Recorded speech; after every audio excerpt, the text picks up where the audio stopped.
गुरु ब्रह्मा गुरु विष्णु गुरुदेवो महेश्वरा गुरु साक्षात् परब्रह्म तस्मै श्री गुरुवे नमः।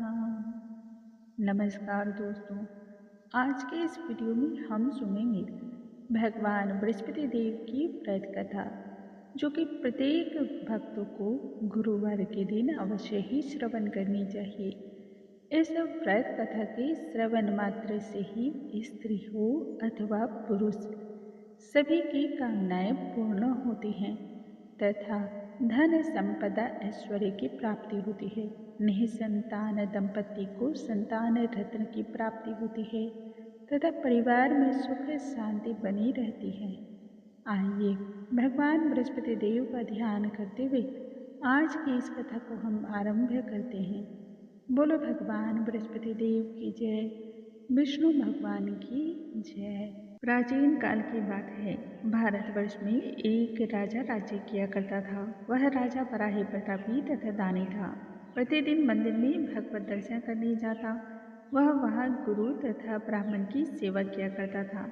उसके द्वार से कभी कोई भी याचक निराश होकर नहीं लौटता।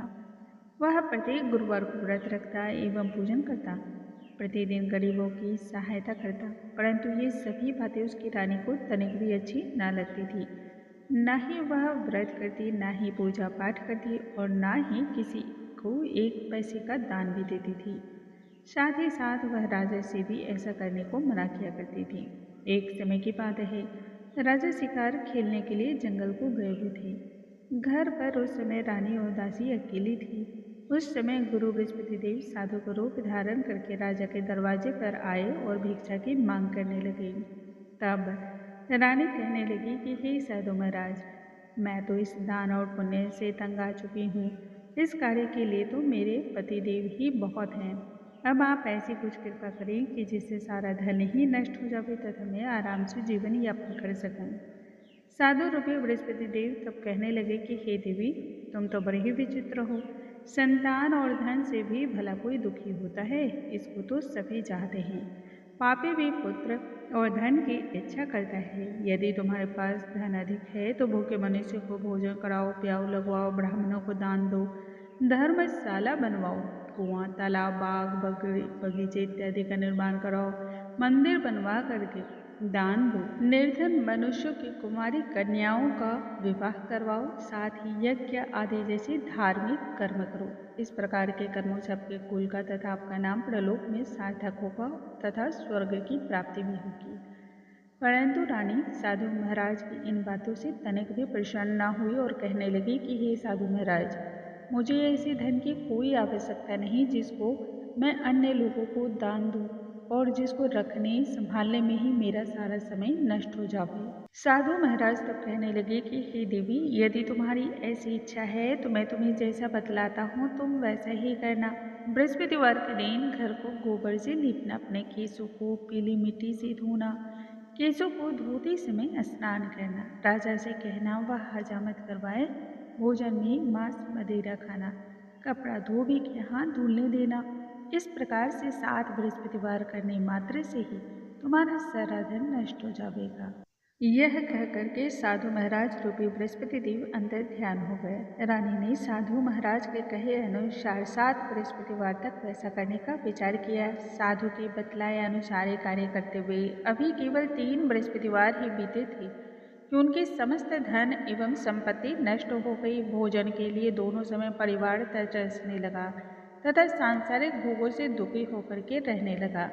तब वह राजा रानी से कहने लगा कि हे रानी, तुम यहाँ पर रहो, मैं दूसरे देश को जाता हूँ, क्योंकि यहाँ पर मुझे सभी मनुष्य जानते हैं, इसलिए मैं कोई कार्य भी यहाँ नहीं कर सकता। देश छोड़ी प्रदेश भीख बराबर है। मैं अब प्रदेश जा रहा हूँ, वहाँ कोई काम धंधा करूँगा, शायद इससे हमारे भाग्य बदल जाएं। ऐसा कह करके राजा प्रदेश चला गया। वह वहाँ जंगल से लकड़ियों को काट कर लाता और शहर में बेचता।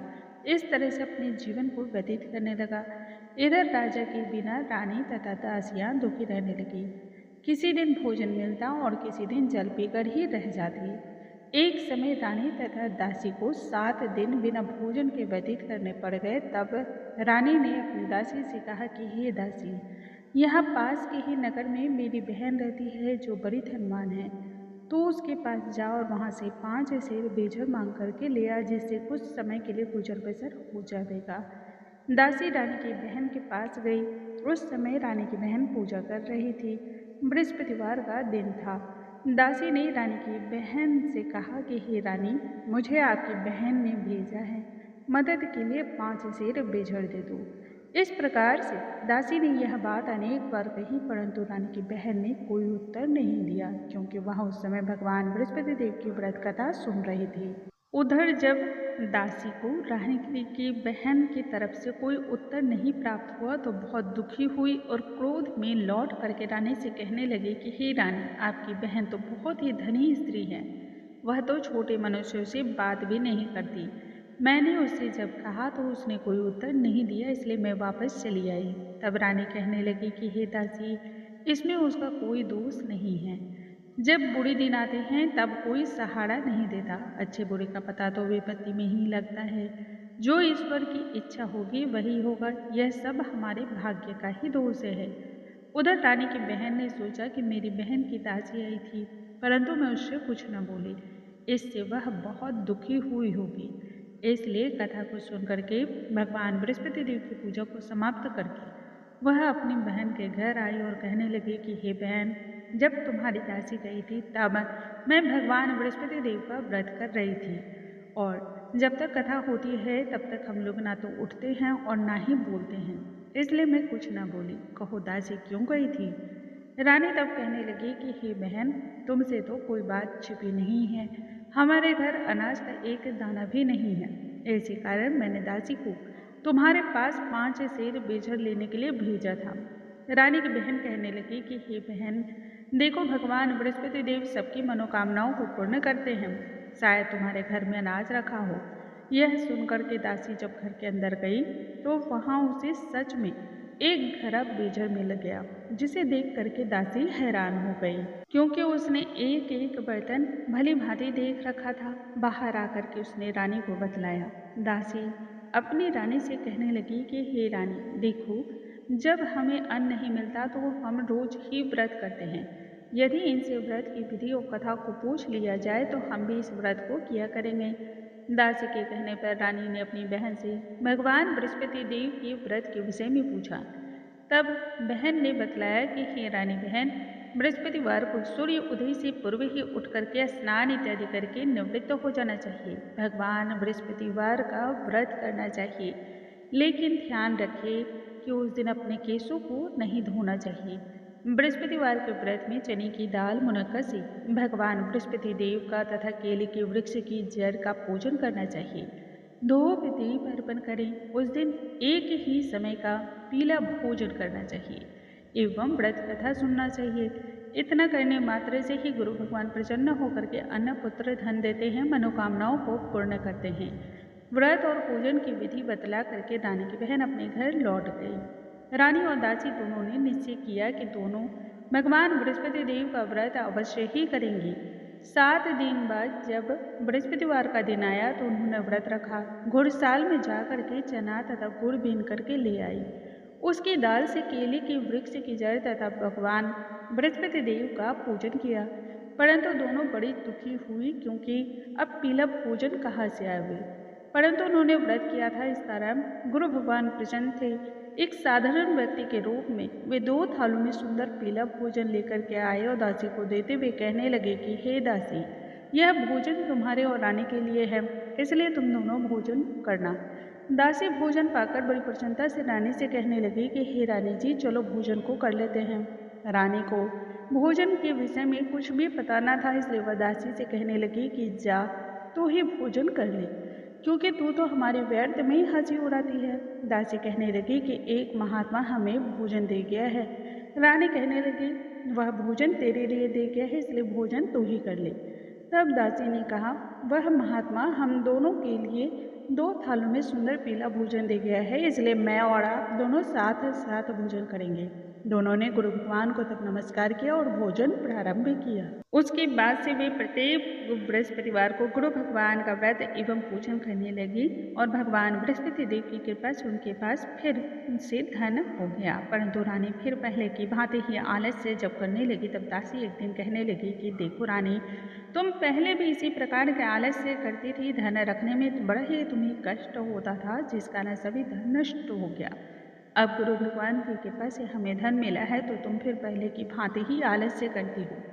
बड़ी ही मुसीबतों के बाद हमने इस धन को प्राप्त किया है, इसलिए हमें दान पुण्य करना चाहिए।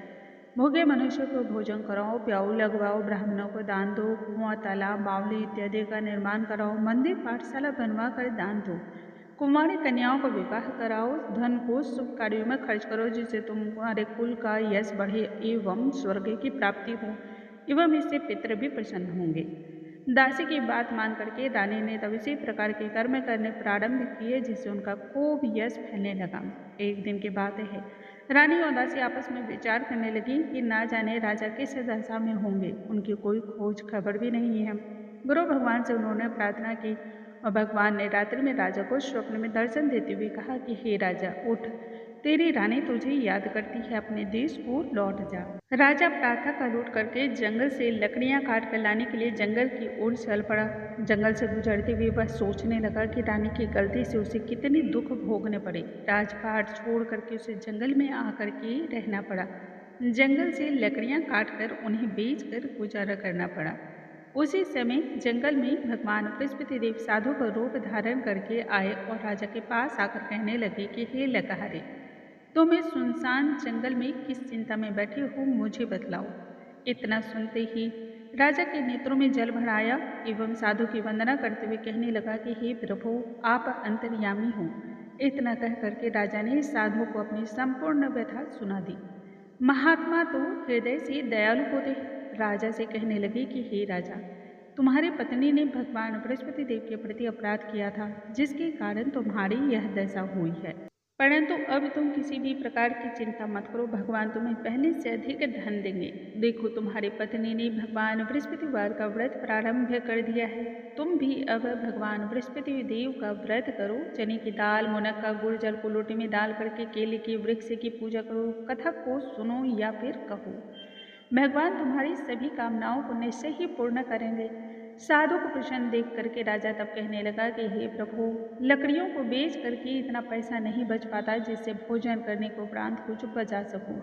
और फिर रात्रि में मैंने अपनी रानी को व्याकुल देखा है। मेरे पास तो कोई साधन भी नहीं जिससे समाचार भी जान सकूं, तथा मैं भगवान बृहस्पति देव की क्या कहानी कहूँ, मुझको तो वह भी मालूम नहीं है। साधु ने तब कहा कि हे राजा, तुम किसी बात की चिंता मत करो।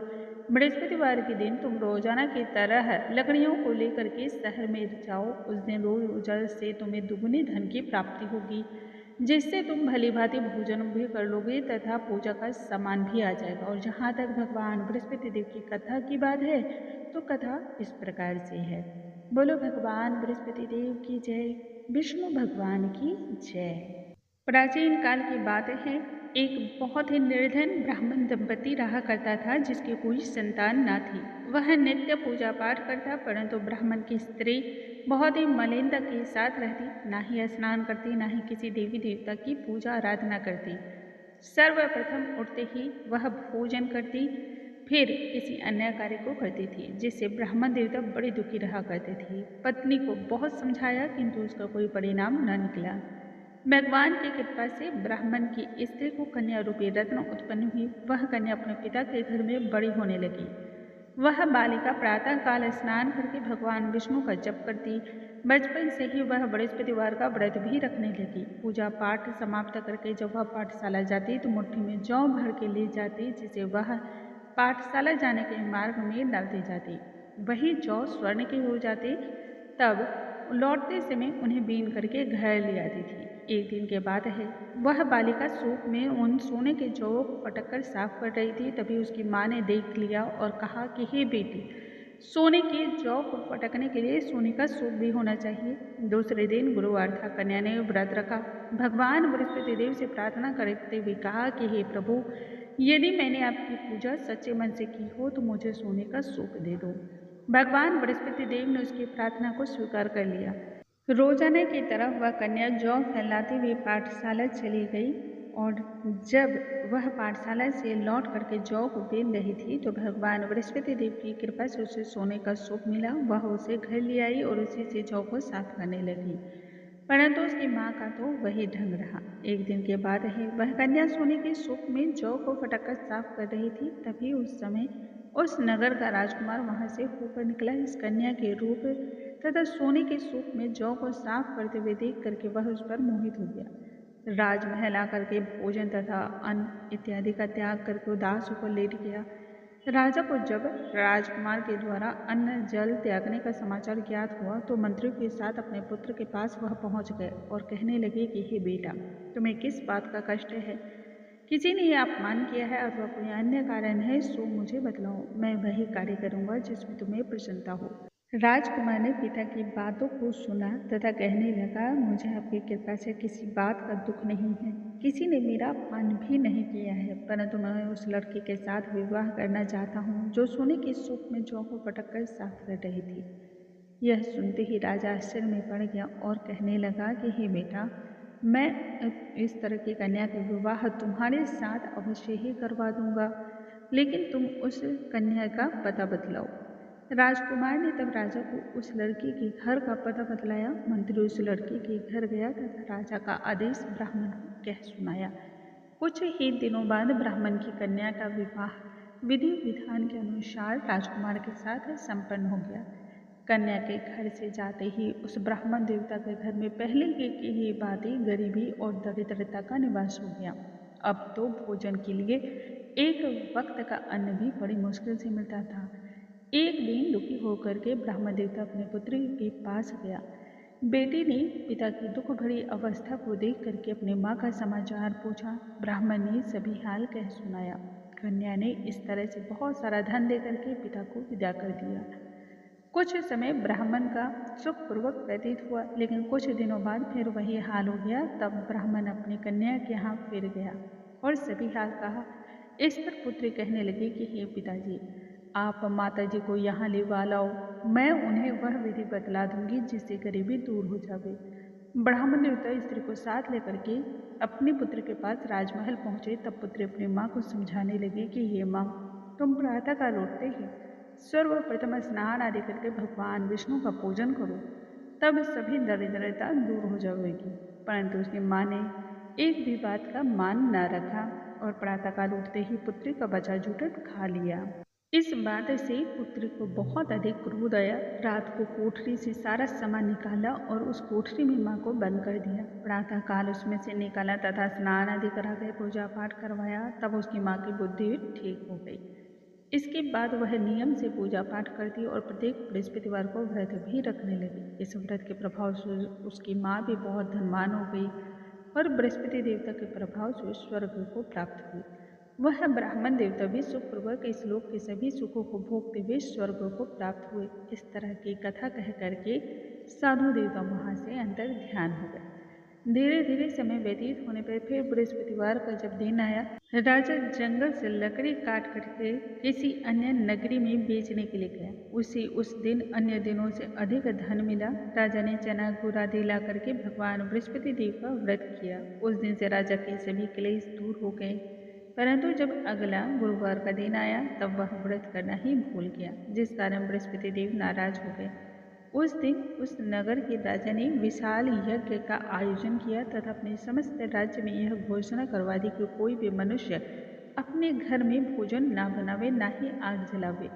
समस्त लोग मेरे यहाँ भोजन करने आवे। इस आज्ञा को जो ना मानेगा उसको फांसी की सजा दी जाएगी। राजा के आज्ञा के अनुसार राज्य के सभी वासी राजा के यहाँ भोज में सम्मिलित हुए, लेकिन लकहारा कुछ देर से पहुंचा, इसलिए राजा उसको अपने साथ महल में लिवा ले गए। जब राजा लकहारे को भोजन करा रहे थे तभी रानी की दृष्टि उस कोठी पर जा पड़ी जिस पर उसका सोने का हार लटका हुआ था। वह हार वहां दिखाई नहीं दिया। तब रानी ने निश्चय किया कि मेरा हार इसी लकहारे ने चुरा लिया है। उसी समय सैनिकों को बुलवा करके उसको जेल खाने में डलवा दिया। जब लकहारा जेल खान में पड़ गया तो बहुत दुखी होकर के विचार करने लगा कि ना जाने कौन से पूर्व जन्म के कर्म से मुझे यह दुख प्राप्त हुआ है, और उसी साधु को याद करने लगा जो उसे जंगल में मिला था। तत्काल ही भगवान बृहस्पति देव साधु के रूप में प्रकट होते हुए उसकी दशा को देखकर कहने लगे कि अरे मूर्ख, तूने बृहस्पति देवता की कथा नहीं कही, व्रत नहीं किया, इसी कारण तुझे दुख प्राप्त हुआ है। अब चिंता मत कर, बृहस्पतिवार के दिन जेलखाने के दरवाजे पर 4 पैसे पड़े मिलेंगे, उनसे तू पूजा का सामान मंगवा करके पूजा करना, जिससे तेरे सभी कष्ट दूर हो जाएंगे। अगले बृहस्पतिवार उसे जेल के द्वार पर 4 पैसे पड़े मिले। राजा ने पूजा का सामान मंगवा करके कथा कही और एवं प्रसाद का वितरण किया। उसी रात्रि को भगवान बृहस्पति देव ने उस नगरी के राजा को स्वप्न में दर्शन देते हुए कहा कि हे राजा, तूने जिस आदमी को जेल खाने में बंद कर दिया है वह निर्दोष है और राजा है, उसे छोड़ देना।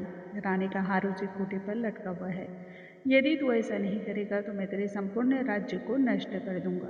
राजा प्रातःकाल उठा और खूंटी पर हार टंगा हुआ देख करके लकहारे को बुला करके क्षमा मांगी तथा राजा के योग के सुंदर वस्त्र आभूषण भेंट करके उसे विदा कर दिया। गुरुदेव की आज्ञा के अनुसार राजा अपनी नगरी को चल पड़ा।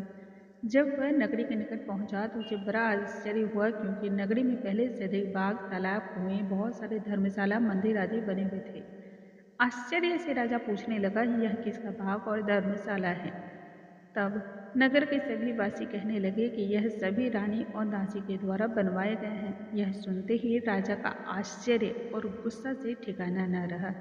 उधर जब रानी ने यह खबर सुनी कि राजा आ रहे हैं, तब उसने अपनी दासी से कहा कि ये दासी, देख राजा हमें कितनी बुरी हालत में छोड़ गए थे, वह हमारी ऐसी हालत देखकर लौट न जाए, इसलिए तू दरवाजे पर खड़ी हो जा। रानी की आज्ञा अनुसार दासी दरवाजे पर खड़ी हो गई।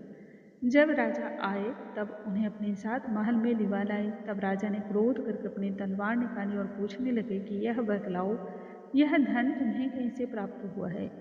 तब रानी ने कहा, हमें यह सब धन भगवान बृहस्पति देव के व्रत के प्रभाव से प्राप्त हुआ है। राजा ने तभी निश्चय कर लिया कि 7 रोज बाद तो सभी भगवान बृहस्पति देव का पूजन करते हैं, परंतु मैं रोजाना दिन में 3 बार कथा कहूँगा और रोज ही व्रत को किया करूँगा।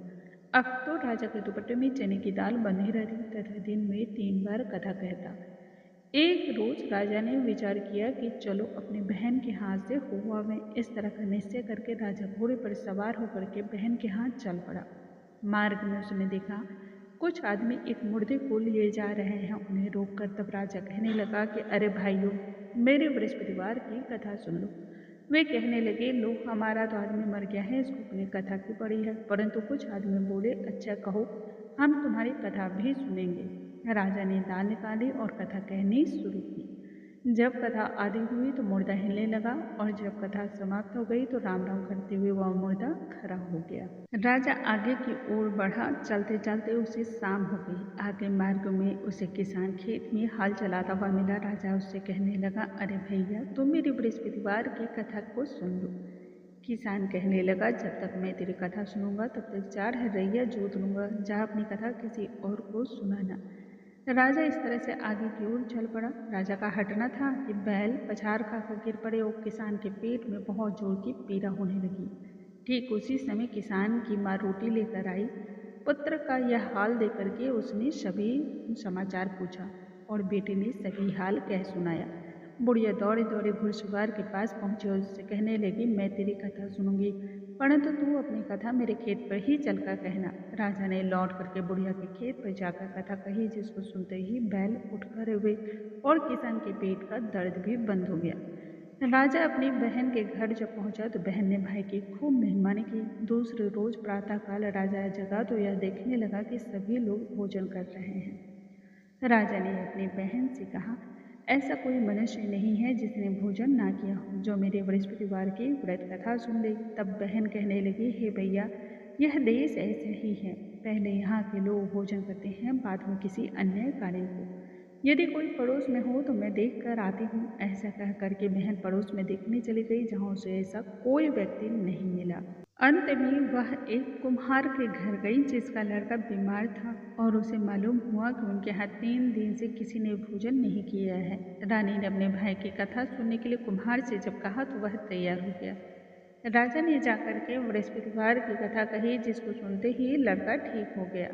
अब तो राजा की खूब प्रशंसा होने लगी। एक दिन राजा ने अपनी बहन से तब कहा कि हे बहन, बहुत दिन हो गए, मैं अपने घर को जाऊंगा, तुम भी तैयार हो जाओ। राजा की बहन ने अपनी सास से भाई के साथ जाने की जब आज्ञा मांगी तो सास कहने लगी, चली जा, परंतु लड़कों को साथ मत ले जाना, क्योंकि तेरे भाई की कोई संतान नहीं होती। बहन ने तब अपने भाई से कहा कि हे भैया, मैं तो चलूंगी, परंतु कोई बालक नहीं जाएगा। राजा ने कहा, जब कोई बालक नहीं चलेगा तब तुम ही जाकर के क्या करोगे। बड़े ही दुखी मन से राजा नगरी को लौट आया। राजा अपनी रानी से कहने लगा कि हम निसंतान हैं, इसलिए कोई हमारे घर आना पसंद नहीं करता। इतना कह करके वह बिना भोजन आदि किए ही सैया पर लेट गया। तब रानी कहने लगी, हे प्रभु, भगवान बृहस्पति देव ने हमें सब कुछ दिया है, वे हमें संतान भी अवश्य देंगे।